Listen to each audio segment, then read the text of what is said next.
یو ملګری پوښتنه کړې ده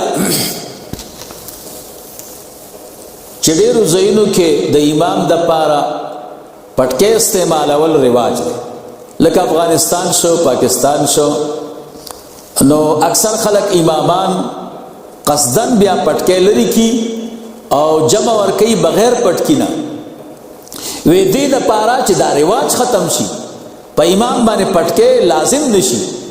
نو آیا کوم ځایونو کې چې د پټکیو رواج دی او خلک امام ته پټکې مناسب غني او مستحب او سنت غني او رواج د چې پټکیو سره مسکیږي امام بغیر پټکی نه وي نه خوخی، نو هغه ځایونو کې د امام د پاره پټکې ضروری دی.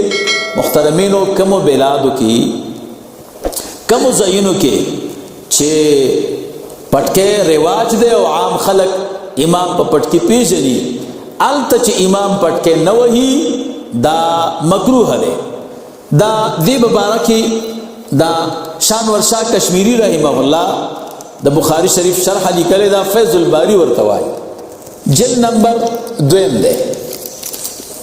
د په دې 2 جلد کې په صفحه 8 باندې هم دغه مسله کوي، وایي په کومو بلادو کې چې کومو ښارونو کې چې د امام د پاره پټکې رواج دی او امام بغیر پټکی مونږ کوي، داغه د پاره مکروه ده.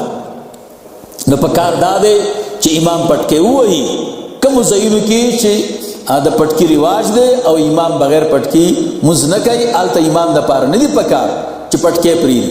فیض الباری 2 جلد او صفحه 8.